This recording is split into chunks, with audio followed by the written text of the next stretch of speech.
لا إله إلا الله لا إله إلا الله لا إله إلا الله ما لنا رب سوى لا إله إلا الله. بسم الله الرحمن الرحيم. لا حول ولا قوة إلا بالله العلي العظيم. الحمد لله رب العالمين. صلى الله على سيدنا محمد وآل الطيبين الطاهرين. لا سيما بقية الله في الأرض. In the previous session we talked about the first philosophical discussion, and that was about the reliability of rational or intellectual knowledge. And today we have another philosophical discussion which is more detailed, and that is about knowledge in general. Of course, there are certain things about specific types of knowledge, but most of it is general. Again, the reason for talking about this issue is the idea that we had in the first few verses of the second chapter of the Quran, and that is about having faith in the unseen. So this is why Allama has these two discussions. So the late Allama Tabatabai Rahmatullah Alayhi says that when a person is growing up, first of all, he thinks that he has immediate knowledge and understanding of the external objects. So we think that I am directly seeing something outside, or hearing a voice, for example, or sound outside. There is no such a thing as knowledge. The concept of knowledge is not familiar to a child, for example. The child thinks that he immediately understands what is outside. And then gradually we realize that we don't have direct access to the external realities. We have a condition in our mind, maybe knowledge, maybe doubt, and then that knowledge or doubt belongs to something which is outside. Therefore, the thing which is immediately known to me is the concept or the image of the external objects, and not the objects themselves. But this is not known to a child, for example. A child thinks that he knows things directly and immediately. So gradually we come to recognize that we have a mental image of the things which are outside. And as you know, in philosophy, we call that image al-ma'lum bil-dhat, means something which is known primarily and by itself, and we call that external object al-ma'lum bil-arad, what is known secondarily. So the image that I have of this microphone is known to me primarily, and then that image reflects the external microphone. Okay, now that we come to this understanding and we realize that we have knowledge, and through that image we know things, the question of trustworthiness of that image, or reliability, or you can say correspondence of that image to the external reality, becomes a very important and urgent question. And Allama Tabatabai says that when we think about our propositions and our knowledge which is in the form of proposition, tasdeeq, we realize that no matter how much a person may doubt, there are certain things that everyone accepts. like for example, the principle of contradiction. In the West they call it the principle of contradiction. We call it asl imtina ijtima naqizain. They call it asl tanaquz. So it's the same thing, that you cannot have two sides of the same proposition right or true at the same time. So either A is B or A is not B. You cannot say A is B and at the same time A is not B. So this is something which is like the mother of all propositions. Ummul qadaya. This is the mother proposition or the main proposition, the central proposition, and based on that we can build other types of knowledge that we have. If someone doubts this and says, I don't have any problem with saying that something is at the same time true and false, then we cannot proceed. We cannot bring any other proposition to argue with him. So we to doubt. Pardon? It's not possible fundamentally to doubt in this, because if you doubt or don't know. Yeah. So I'm saying that we cannot go further. We have to solve problem here. There is nothing more obvious or more evident than this proposition. So if someone, because of some unanswered questions, is in doubt about this proposition, we have to solve the problem here. We cannot proceed. We have to see what type of problem he has, why he thinks that something can be at the same time true and false, or at the same time exist and does not exist. Maybe sometimes people have some kind of questions, and because they didn't have proper answer, they think that this is not a true proposition. So anyway, this is the main or the most central proposition that we have. The one point I think it must be added here is the Avalul Amain, or the contradiction in proposition, is the base and the mother of just Husuli knowledge, not the Husuli knowledge. Husuli knowledge doesn't base and depend to this homologazaya. Yeah, that's another issue. We are talking about prepositions, so this is the main or the most central preposition. Then there are certain things that are known to us not through prepositions and images. They are known to us directly, and that is knowledge by presence, ilm huzuri. That is different. Knowledge by presence is when the knower and what is known are somehow identified. Either your knowledge of yourself or your knowledge of your conditions of the soul. For example, your knowledge of your happiness. When you are happy, you feel this happiness and this knowledge by presence. But if you say, I am happy, then this is not knowledge by presence. This is conceptual knowledge. Or if you say, I am hungry, this is not knowledge by presence. And therefore you may make mistake. Sometimes we have a feeling, and that feeling is known to us.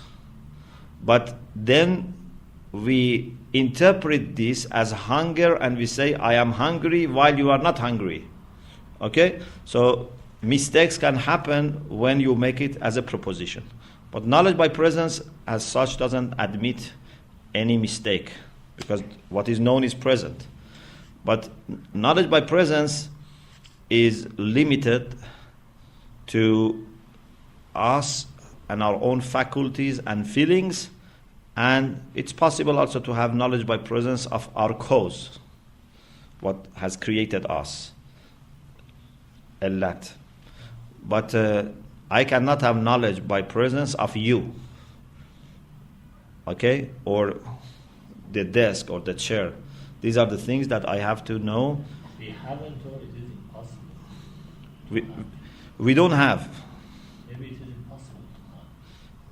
It's only possible if you become involved in the chain of their creation. So if you are involved in that chain and you have a kind of guardianship, that's another issue. But people like us, we don't have this. So our knowledge about the external world is all conceptual knowledge. So you can have presential knowledge of the imams? Is that guardianship work? It's possible. We can have knowledge by presence of anything which occurs in the chain of the causes. This is possible, but nothing outside. Some Okay. scholars claims about even ordinary people's science and knowledge. Of what? That is huzuri. Of what? For example, can you have knowledge by presence of the laptop? How? Sheikh Ishraq says that. Yes, No, this is not acceptable. I said claims. Yeah. Because there is no presence here. What is, in my understanding, possible to argue for is anything which has causal relation with you. If there is no causal relation, we cannot prove it. This is my understanding. Okay. The main proposition, or the mother proposition, like Arabic, that we use as the main. In English also they use mother as main, like say motherboard for computers. Motherboard means main, central. So the mother proposition or the main proposition, which is the first of the first, is this principle of contradiction. As I said, if someone questions this, then it would be very unlikely that you can convince him by using any other discussion. So you have to solve the problem right here to see what is the problem with this. And if someone says, I say that this proposition is wrong, so you can question him. Because when you say it is wrong, do you believe that at the same time it can be right? It can be true?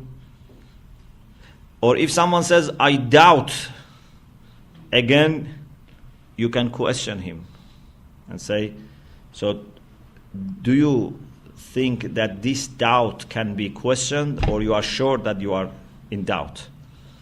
So at least he has to accept that he is sure about his doubt. Okay? But sometimes some people try to be very clever. So they say, I don't know whether this proposition is true or not. Even I don't know whether I know this or not. And even I am in doubt about what I say. So they don't want to admit anything. It's better to hit him and ask. So if they have such approach, then you cannot do anything to convince them. Maybe you just have to help them with some kind of practical, like for example to say, what about your normal life? Do you have this when you want to, for example, go to work? Do you really doubt that there is such an office and there are, people who are employed there? Or when you go, for example, to cross the road and you see a car is coming, so do you question that? Or so things like this to awaken his sense, common sense. Otherwise, you cannot discuss with such a person in a logical way and say, definitely you are wrong. Because whenever you say something, he may, say, I don't know. And even I don't know whether I know or not. And even this I don't know. So then you cannot question this person. Okay. In the time of the ancient Greek philosophers, we had another group who were Sufis. The Sufis, they were initially some lawyers and solicitors, lawyers, and they were so capable and professional that they could argue for everything. So if you are a criminal and you give them money, they could prove you are innocent. And the innocent person they prove is criminal. So anything that they wanted, they were able to prove in the court because they were very capable of arguing and challenging and using language which is persuasive. So gradually they thought perhaps there is no such a thing as reality, because we are able to change everything as we wish. So we make who is guilty and who is innocent. So this was extended to the whole reality. So they said there is no such a thing as reality. So these were the Sufis. And Socrates had great debates with such people. There are also people who are skeptics. So they don't say there is no reality, but they say we are in doubt about reality. And they are not in doubt about their doubt. They accept that they have doubt, but they say we are in doubt about the reality and about the ability to discover the reality. And these people, to question our understanding, they have used some arguments. Allama Tabatabai mentions some of their arguments. The first argument is that they say the strongest type of knowledge that we have is through our perception. So perceptual knowledge is the most powerful knowledge that we have. Of course, this by itself is questionable. Why knowledge which comes through our perception is the strongest? But yes, for most of people, when they see something, is very powerful. But if you prove something intellectually, maybe it's not that powerful. Anyway, they say the strongest knowledge and understanding that we have is through our senses and perception. But there are many mistakes that happen in such understanding. Sometimes we see something and then later we realize that was mistake, that was illusion. Or we put a pen into water and we feel that the pen is broken, but it's not broken. We bring it out, it's not broken. So there are mistakes and illusions. So when the strongest type of knowledge is subject to mistakes, what about other types of knowledge? So they want to say that none of our understandings and types of knowledge is valid. The second argument is that whenever we want to understand something outside us, we have to do it through some images. So we have knowledge of the objects. We never have direct access to what is outside. And therefore, we can never be sure that the things in the reality are as we understand. If it was possible for me to know them sometimes through images and sometimes without images, I could compare. I could say that, okay, now that I see it by itself, it corresponds to the image that I have or not. So I could check. But if always my knowledge is through images, then how can I be sure? The idea of idea of Kant, that what we know is phenomenon, what appears to me, but what is in itself is always unknown to me. We don't have any access to the nomen, to what is in reality. So these are two arguments that these people have used to say that no knowledge is reliable. Allama Tabatabai says that regarding the first argument that you say a strongest knowledge is knowledge through perception, and that is by itself sometimes mistake, so we lose our trust. Allama says, in your own argument, you have accepted certain things. First of all, for example, you have accepted that there are mistakes. So you are sure about this. You trust this. Secondly, how can we understand something is false or mistaken if truth is totally unknown? You put the pen in water and you see it's broken. Then you bring it out and you realize that it was not broken. Okay, if you had thought that it is broken, that was a mistaken knowledge. Mistaken idea. But now you know that it was mistaken, so it means that you know that it's not broken. So whenever you understand that there have been mistakes, so you realize also that there were some realities at least known to you in that aspect. This is very important. Not totally necessarily, but at least you know it as much as it is needed to disprove that false idea. You know why I'm saying this? Because sometimes, for example, if I have a problem in my sight, okay, I cannot see properly. So I think that is the door. And I want to go out, and then I hit my head, So I realize that was a mistake. Then I see door somewhere else. I go there again, I hit my head. So this doesn't mean that then the next door that I see is true. But at least you have realized that that was not a door.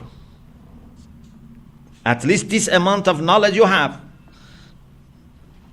That the first was not a door. Sometimes the whole truth is known to you, like for example, whether this pen is broken or not.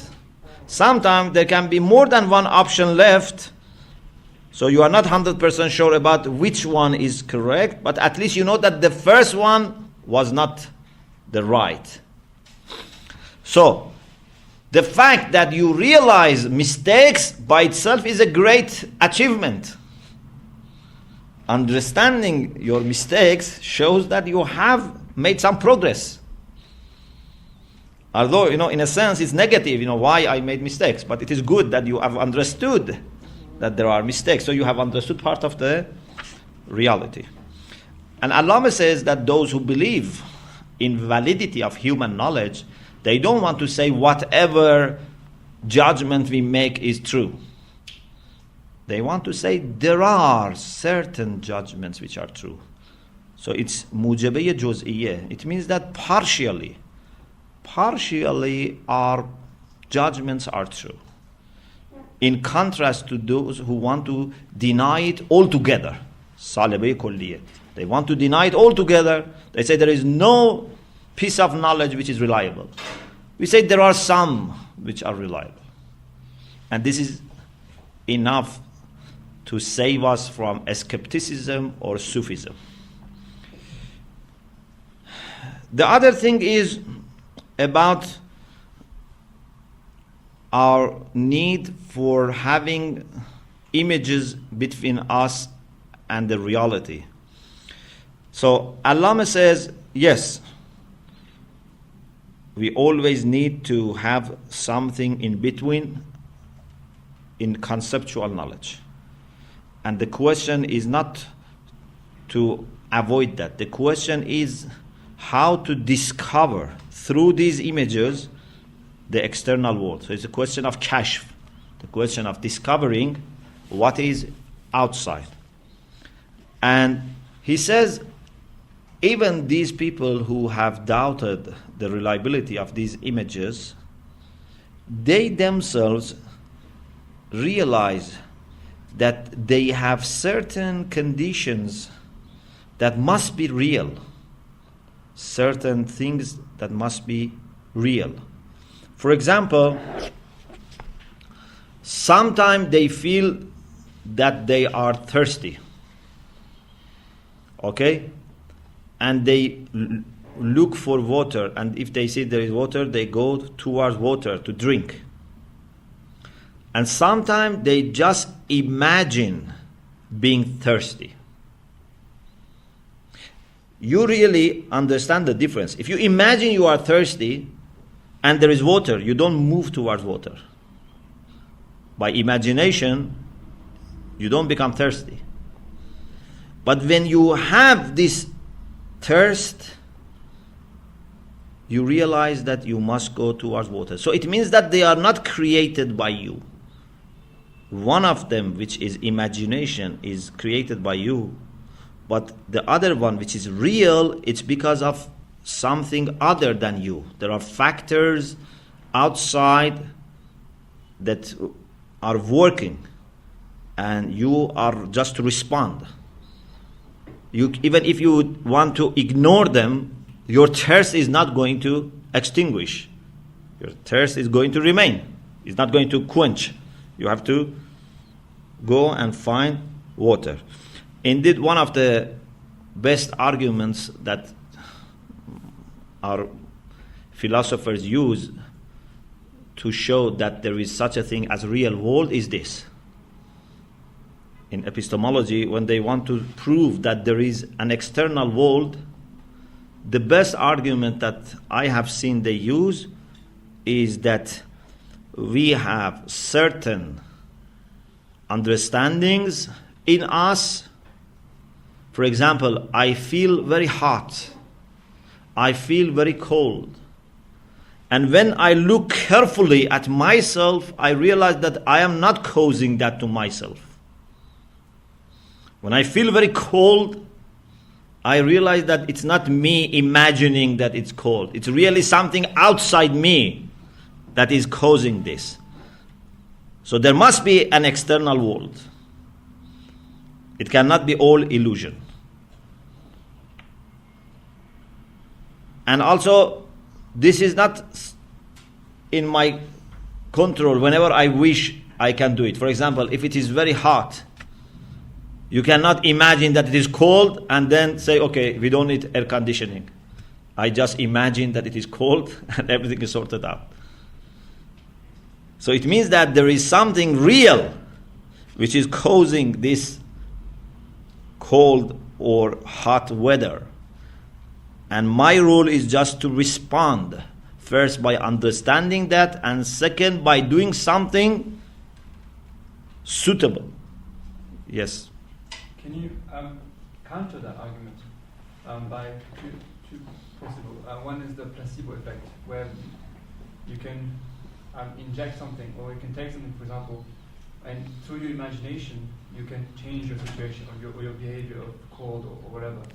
So that you can say that maybe it is under your imagination. And also, second, there are people out in the world who have control over their feelings of cold and thirst and everything. And that would counter your argument. There can be some, for example, exceptional cases that people use either some chemicals so that when they imagine something, they feel it is real. But it's not really the case. So, there are people who use some, drugs, so they imagine that they are flying, and then they enjoy flying. But we realize that this is not the normal life. So if you have other people watching them, everyone says you are not flying. But when there is a person who is thirsty and he drinks water, it's real. And everyone else realizes that this person has done something real. He's not just imagining. Okay? So when people they are cold, some people when they are cold, they can imagine that actually it's not cold and they won't feel cold then. So then they would look at you and say, if you put them in inside, for example, a fridge, and say, imagine it is hot, will he be frozen or not? Will he die or not? There are people who Everyone will die. You take them to North Pole and just say, imagine it is hot. Yes, maybe that imagination to some extent can help. Or for example, imagine you have food. Then stop giving him food for 1 year. He will die. There are some people who have lived without food for that long. No. Isn't it possible to use imagination? It's possible that by the power of will, when you have a strong willpower, you can reduce your reliance on material things. But you cannot completely ignore them. Okay? Maybe with respect to certain things, they can protect themselves, but not with respect. So if you put this person into an oven, something happens. Not oven, put him inside, for example, a fridge. So it is true that willpower can have some effect, but cannot totally remain against anything outside. And normally those types of people also who have great willpower, they don't have these doubts. Because for them, normally those who have very weak willpower, make these doubts. Those who have willpower, they know that everything is real, and they use their willpower to challenge the realities outside, and they want to make, success in their life. These people are not, I think, suffering this problem. Have you come across any counter-argument to this? No. But in my understanding, what is the problem is that there remains a big journey to start from this amount of knowledge to reach all these developed, sciences that we have. So if someone, says that I don't believe in external world, we can argue like this and we can defeat him. But to be able to prove that everything that we know in physics and chemistry, is correct, that takes long time. That is the main challenge. Otherwise, I don't think any rational person can make an argument against knowledge. But I have also something personal to say. Maybe if there is time, I say at the end that I think our proper attitude towards this question must be different. I'm not questioning this, but I think we need to make something else clear. And that saves lots of time. You have a question? Yes, I want to say the examples you said, people normally may see in their dreams. They feel cold, they feel fear of something or other. Yeah. This condition itself draw an atmosphere of doubt over all or knowledge. We may say that without out of dreams, there is such condition that we have in dreams. Yeah, this is a common objection that they say, maybe we are just dreaming.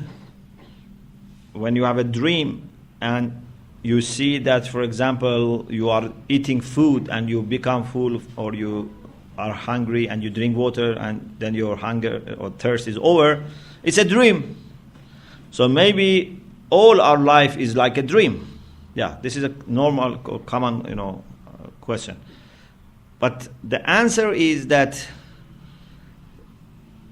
there is a big difference between dream and the real life. Although, we may say this, but we know that this is not a dream. There are many differences between dreams and the real world. First of all, in dreams, there is no continuity. Secondly, in dreams, no logic works. You may have experienced this. Sometime in your dream, you are seeing someone, then that person is changed to another person. It many times happens. So you start your dream with talking to someone, then at the end of the dream, it's someone else, and you didn't realize. But this is not the real world. In the real world, if you live with someone for hundreds of years, it's the same person. There is continuity, there is constancy, there is stability, there is reliability, there is predictability. In dream, there is no predictability. So there are many, many things that are different between our real life and dreams.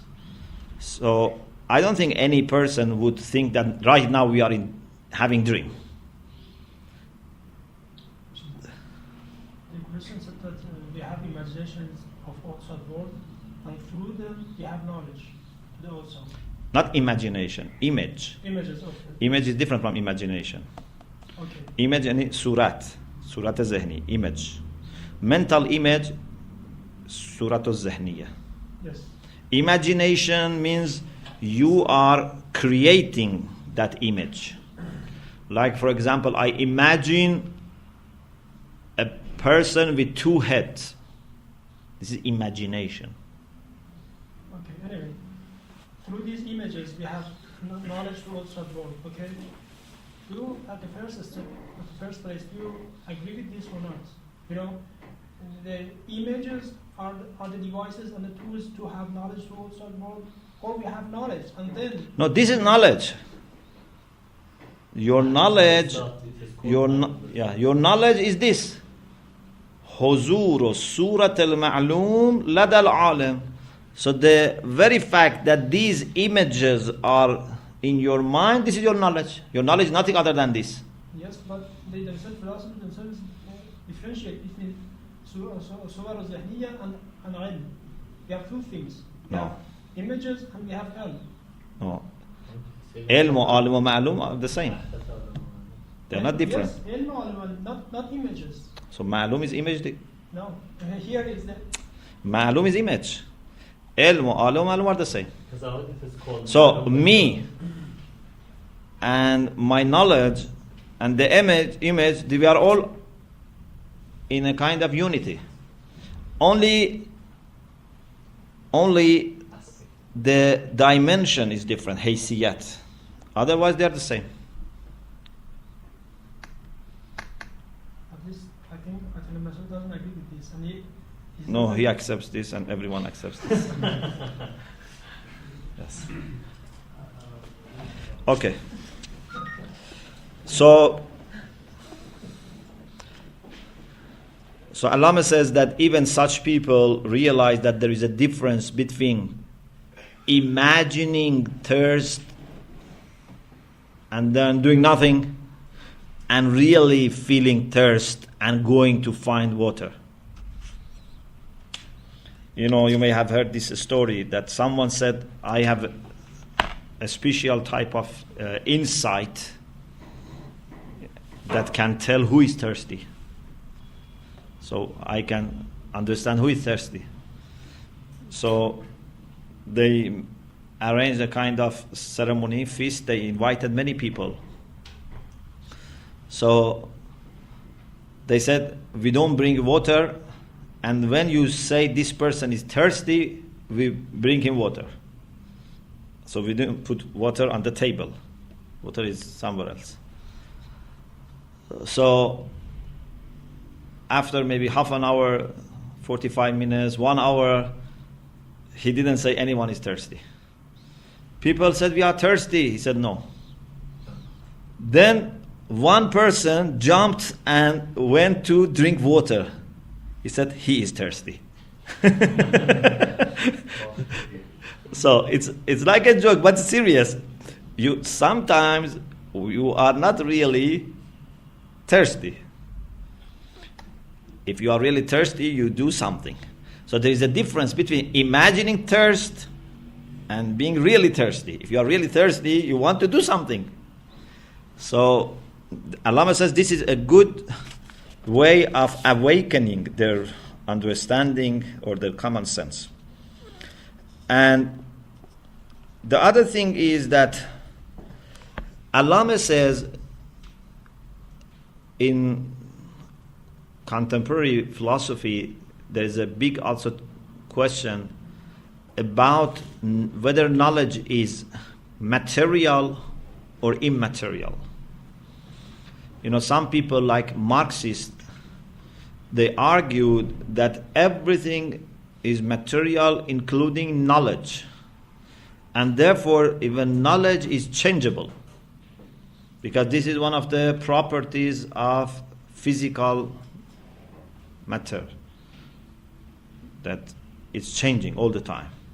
There is no constancy. So they say, in the same way that the world, the physical world, is changing and evolving, even our knowledge is changing and evolving. And therefore, there is no fixed knowledge. There is nothing permanent.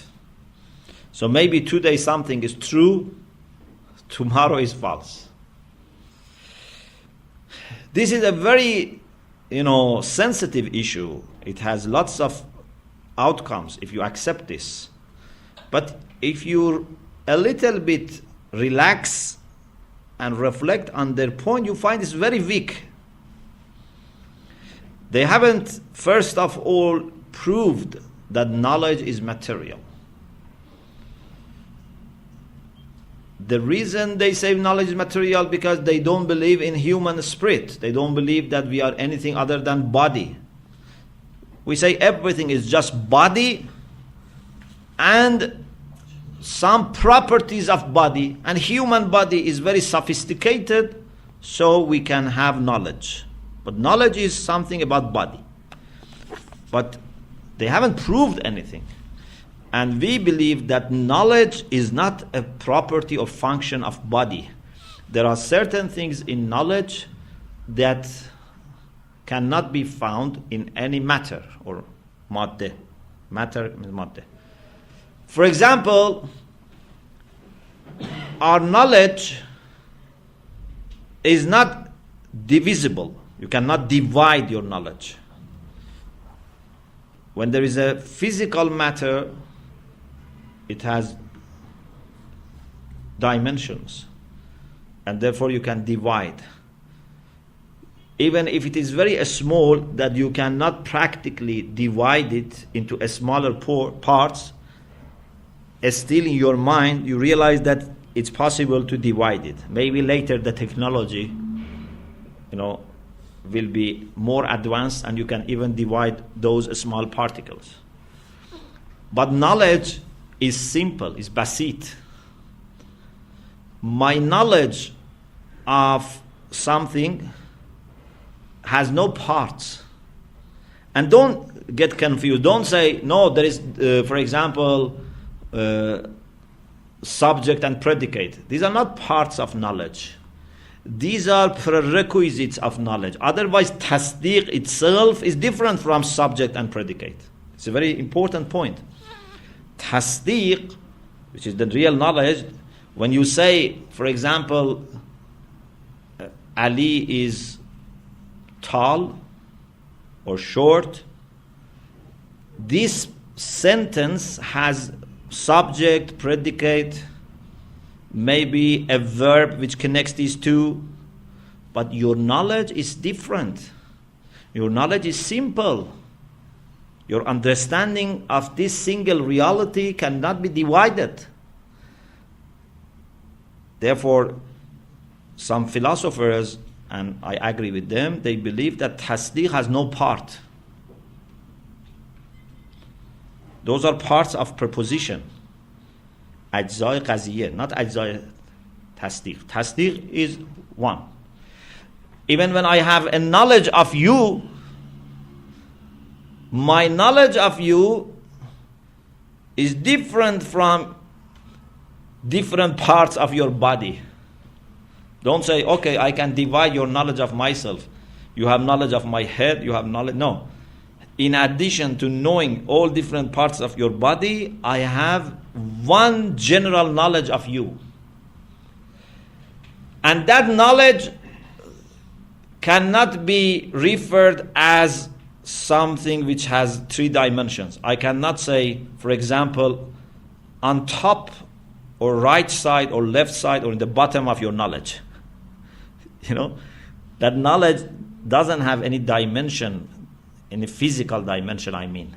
Yes, there are dimensions in knowledge in different sense. For example, I can say, this beautiful point that you made has many different dimensions. It means different aspect. It doesn't mean left and right and bottom and top. There is no physical dimension. According to the description, as you told, the images and the knowledge has a physical dimension. It seems that you mean that the images hasn't material division. How about the reason? Is the reason able to divide our images to many parts or not? Which parts? To divide, Physical for example, parts? Part above. Yeah. No. No. To the rational part. To say What that, do you for mean by example, that? This is a bottom. This is above the images. No. We don't have anything as bottom of image. We have bottom of what is in reflected that image. But image itself has no bottom. Image itself is immaterial. Image is not something which occupies, a place, a space in your mind. That shows that So if you have image of a jungle or image of one tree, they occupy the same space. And this is just, to simplify. Otherwise, they don't occupy any space. But to make it simple, I'm saying occupied. It means that they are the same. What is reflected in that image can be very big, very small, can have different dimensions. But image itself is immaterial, has no part. No right, left, top, bottom. And the image itself also is not changing. Maybe I have image of a person who is now 2 years old, then that person becomes 3 years old, 4 years old. But the image that I have of that 2 years old remained intact. After hundreds of years, still that image is correct. Image of a child when he was 2 years old, still that image is there. It's not that that image also has become older and older. So, knowledge is not material. Knowledge is not subject to the qualities or properties of physical objects. And therefore, the ideas of the Marxist and materialist who think that knowledge also must change is not correct. Yes, we have another thing, and many people get confused. There is another sense of talking about change or evolution in knowledge or development of knowledge. And that is growth, enhancement of knowledge. So we see that human knowledge is growing.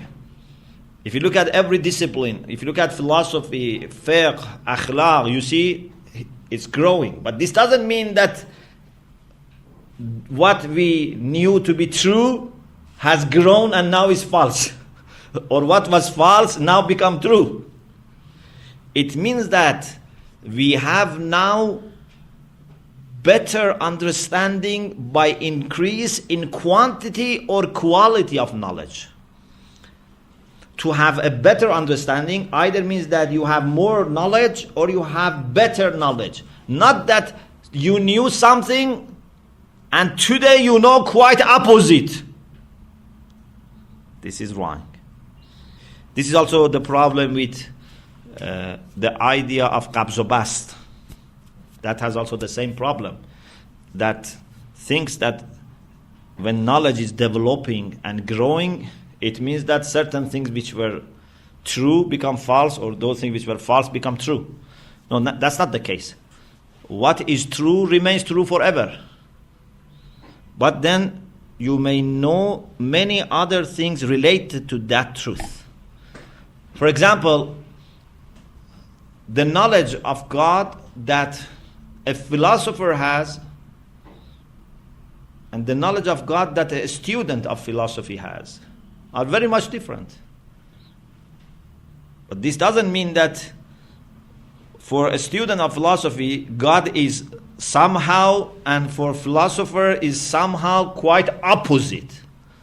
If it is the case, so one of them must be mistaken. They both cannot be true. What is acceptable is that a student of philosophy may know a little about God. There are many things that he doesn't know, or many things that he doesn't grasp. He just says, but he doesn't grasp it. A philosopher knows more and understands better. Not that he knows something quite opposite as a contradiction to what the student of philosophy knows. So this is something that we have to remember. For a convert person who goes astray, Pardon? for a person who converts, or for a person who is at first a bitter person, who was a good person, but he bends astray. Okay. What is Okay, so one position is correct. So if a person didn't believe in God and now he believes in God, so his understanding was not correct. You cannot say that was correct for that time and this is correct for this time. Either God exists or does not exist. If he believed up to yesterday that God does not exist and today he believes that God exists, one of them can be true. You cannot say at that time that was good and now this is good. This is not acceptable. One side of this can be correct.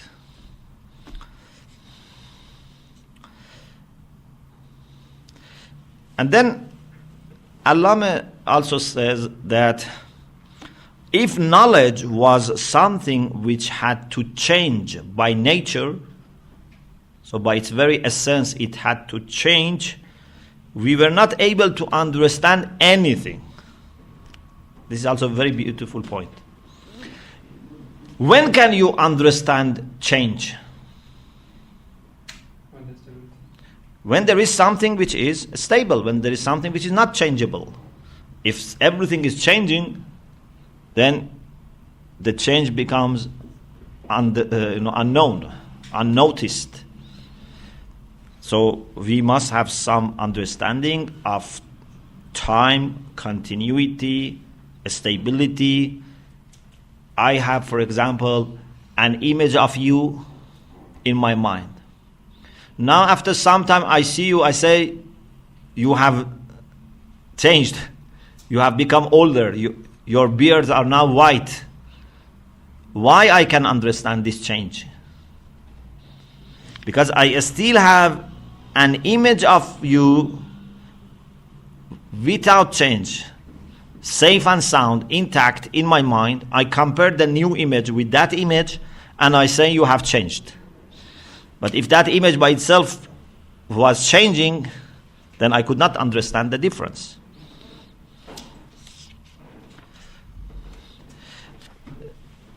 And then Allama says you have to also be careful not to think that what happens in our brain or nerve and nervous, nerval system, to take it as knowledge. This is different. What happens in our brain is something related to body. This is not knowledge.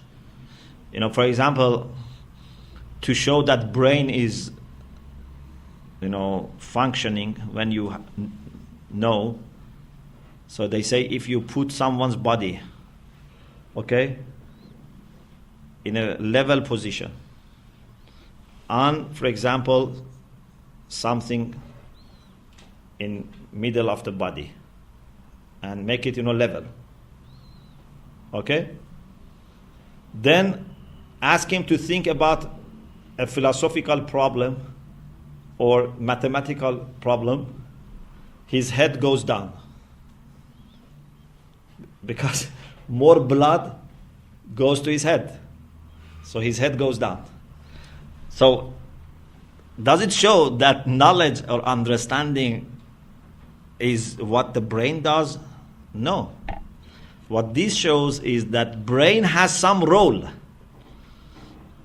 Without brain,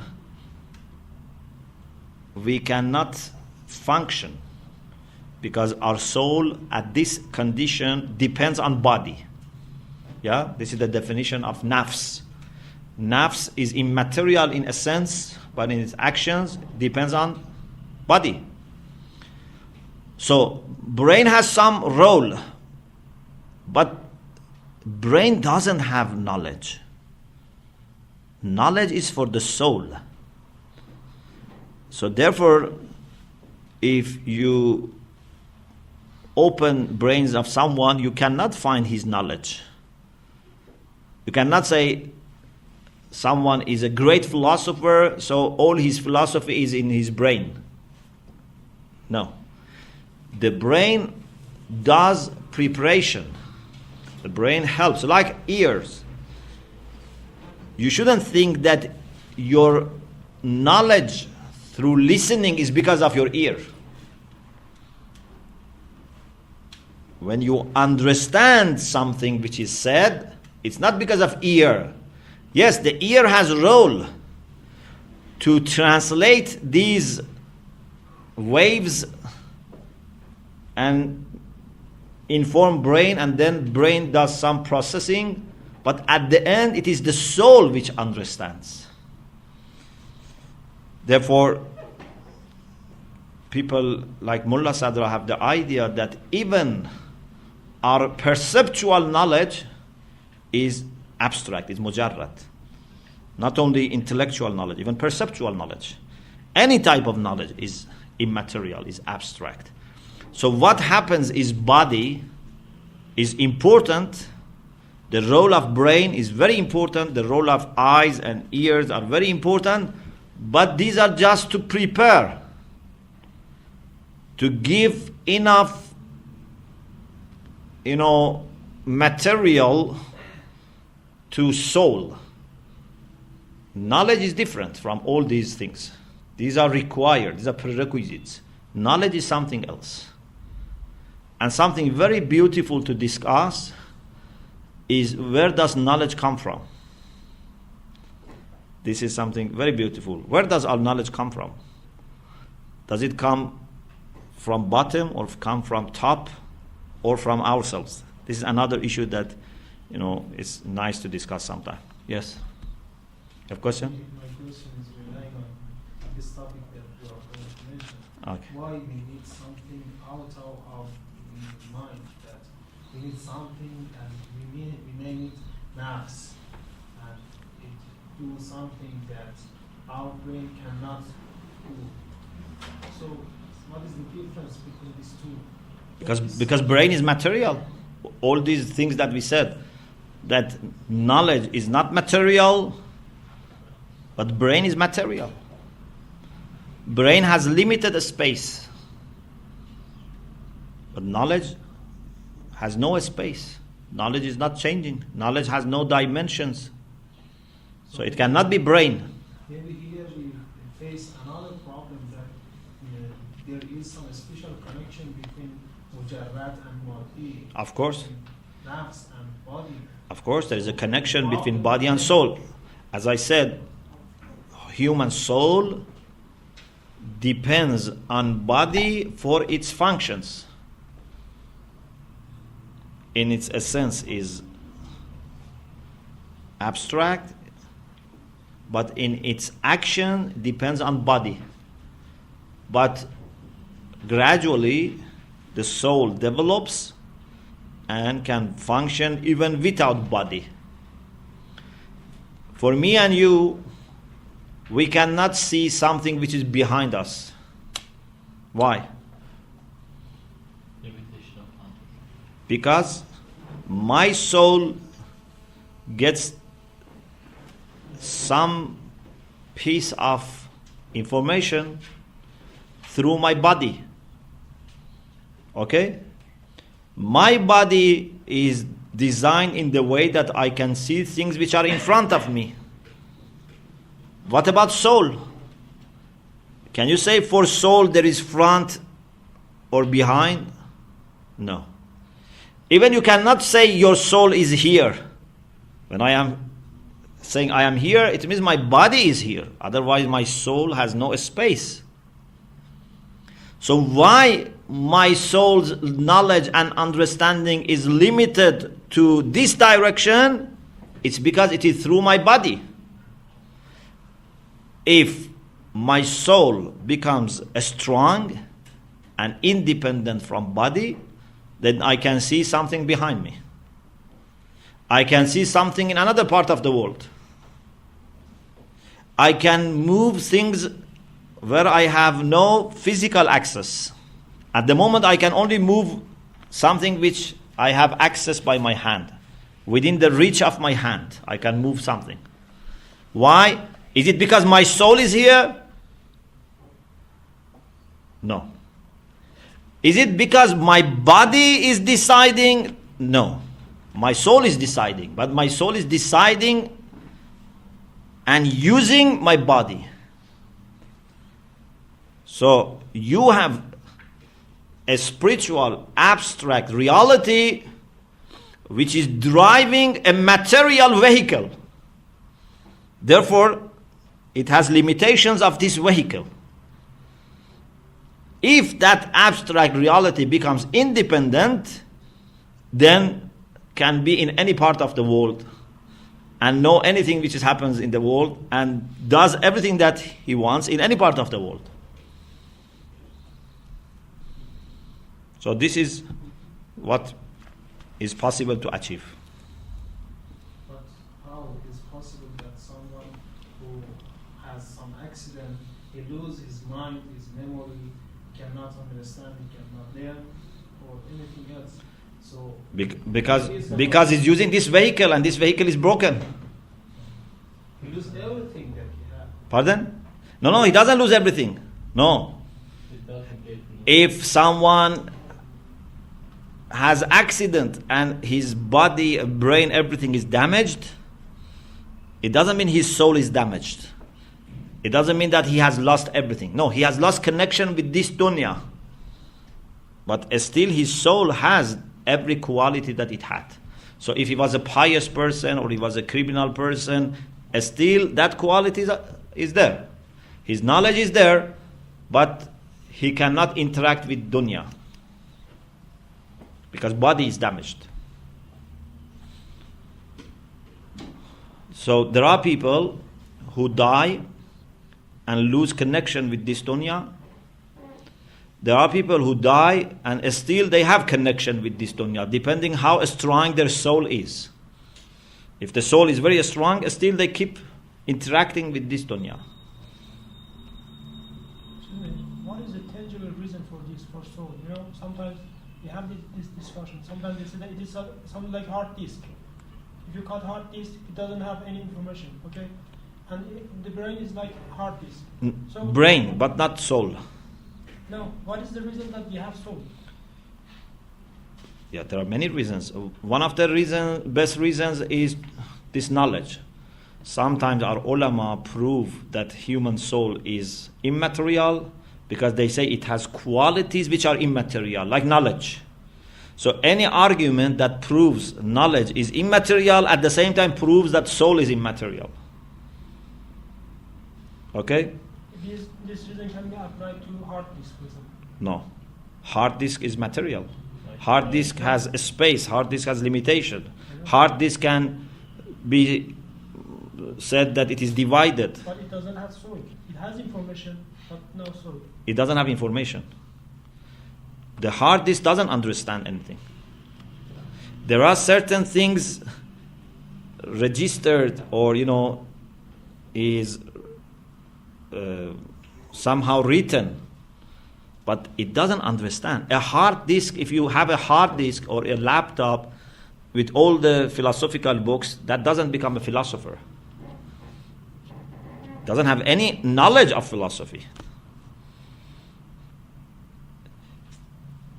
And you see that also it can be divided, it's changeable, it can, for example, have limited space. But our knowledge is different. And also there are many arguments, like also the argument of Ibn Sina, the suspended man, which shows that we are different from body. Or like, for example, our understanding of our self. Self is something which has no part. Yeah? If for some reason you lose your hand, you don't feel that part of yourself is lost. Only part of your body is lost, not part of yourself. Yourself is still the same. Or when our body is getting, for example, very fat. It's not that myself is becoming fat. So there are many reasons to prove that soul is not body and is not material. Excuse me, you were speaking of nafs. Do you mean something different from soul and ruh? Soul and nafs is the same. The same thing? Yeah. But some people differ a bit. Between soul and nafs, or between soul and spirit. Ruh and nafs. Yeah. So soul and nafs is the same, but some people distinguish between soul and spirit, or between nafs and ruh. But I don't distinguish. I think according to the Quran, they are the same.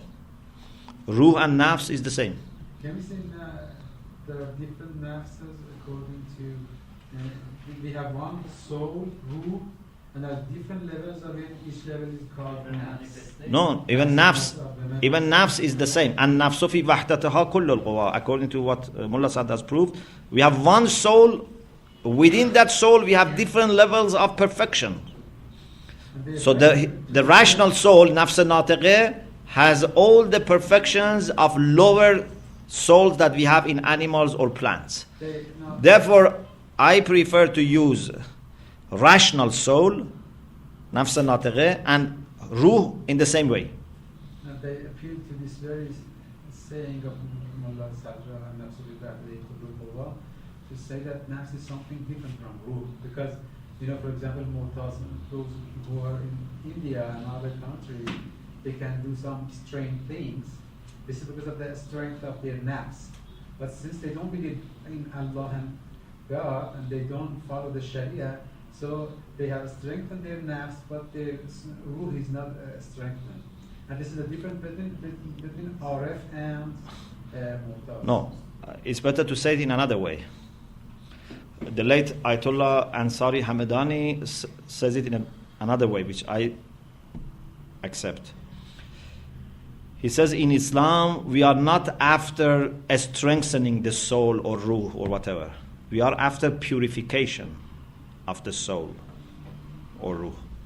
There is a difference between taqwiyat nafs and tahzibun nafs or tazkiyatun nafs. It's possible to strengthen your soul. When you resist against your desires, your soul becomes strong, no matter what religion you follow. Even if you are a person who has no faith, when you resist against your desires, your soul becomes strong. In Islam, this is not for us sacred. This is not by itself an ideal.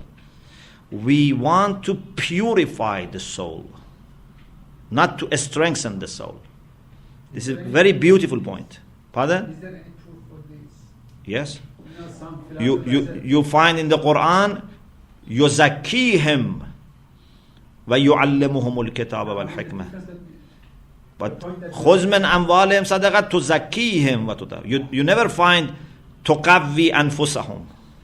No, you're saying the nafs and ruh are the same. I mean this point. That point, yes. In the Quran, you don't find difference. When Allah subhanahu wa ta'ala says, خَلَقَكُم مِّن نَفْسٍ وَاحِدَةٍ, or for example, Allah subhanahu wa ta'ala says that about human soul, like for example, وَنَفْسٍ وَمَا سَوَّاهَا, you don't find that it says وَنَفْسٍ وَمَا سَوَّاهَا وَرُوحٍ وَمَا سَوَّاهَا. They're the same. The only difference is that nafs can be used also for animals and plants, and normally we don't use ruh for animals and plants. Therefore, this is why I said nafs al-natiqah and ruh are the same. But you can have nafs also for animals and plants. Okay, it seems that our time. You have a question? I didn't understand this abstract and undivisible thing of knowledge, because if we prove that knowledge is abstract, so you can't divide knowledge, so you can't be in parts, and you prove that the soul is undividable as well, so how come there is growth in acquiring knowledge? Because then you would acquire knowledge in its... So you gain extra knowledge. So that means there was a part that you had knowledge and a part that was there that you didn't have it still. So then you made two parts of knowledge. The one that you have, the one that you don't have. No, these are different items of knowledge. Not that the first knowledge is now bigger. This is an additional knowledge. So there are many types of, there are many knowledges then. Yes. So you don't have many. So then knowledge is not abstract because there's one knowledge and two knowledge. No, abstract things can have many. We have many angels, and they are abstract. Oh, so you can say that there's. So if there is something abstract, it doesn't need to be one. Oh. But what is important is that something which is abstract is not divided, and it's not also changeable. But we can have many abstract types of knowledge. That's not a problem. Yes. Regarding to Ruh, spirit, according to Quran, Ruh, it seems something belong to Allah Almighty, or it is out of Allah Almighty commanding. So from our and according to Quran, the humanity has a limited knowledge to understand Ruh. But when it comes to nafs, we see many aspects according to Quran. There are many aspects of nafs in Quran, and we can understand nafs. But Ruh, we can't understand Ruh according to Quran. Not that you can't understand. وَمَا أُوتِيتُم مِّنَ الْعِلْمِ إِلَّا قَلِيلًا. It seems Whatever we know about human soul compared to what we don't know is nothing. Do you know everything about human soul? Even we cannot say we know everything about human body. You know what we know about human body still is very little. What we know about ma'rifatun nafs is very little. And you don't find in our hadith which says ma'rifatul ruh is different from ma'rifatun nafs. Man arafa nafsahu faqad arafa rabbahu. Man arafa ruhahu. We don't have such distinction. It's very clear for me that ma'rifatun nafs is not different from ma'rifatul ruh. It's the same thing. For us, nafs and ruh is the same. One point spoke my brother idea. Yeah. Mr. Lee Hussein was written an article in the conference of nafs, ruh. He said he says on this article, on that article, that we have three words: ruh, the spirit, aql, mind, and the nafs, the soul. He says that ruh just is used to God. Ruh what? Ruh, spirit, just is used to God, not to the human being. In Quran, to Allah. Used to Allah? What do you mean used to Allah? Just we say Allah has a ruh, spirit. We don't say Allah has ruh. What? Allah creates ruh. We never. Ruhi. It doesn't mean Allah has ruh. Allah is attributing human spirit to himself, not that he has a spirit. When he says nafaqtu fihi min ruhi, it doesn't mean that he has a spirit. It means that this spirit is mine. But he said that. And this is not a Quran or a hadith. You know, this is not. I think according to his idea, there is a difference between ruh and the nafs. Okay, let it be. Let it be. It doesn't create any problem, you know, because I have done lots of research on this, you know, and I have a book in self-knowledge. So when I say something, I don't just throw it outside. So according to the Quran and Hadith, I strongly believe, this is more than perhaps 15 years, that when in the Quran says nafs for human beings, or when in our Hadith we say ma'rifatun nafs, is not different from ruh. Maybe some people want to distinguish. That's no problem. But I'm saying that this is not something that by quotation you can solve. And mind is not equal to aql. Mind usually translated to zeh. No. Alhamdulillah Rabbil Alamin.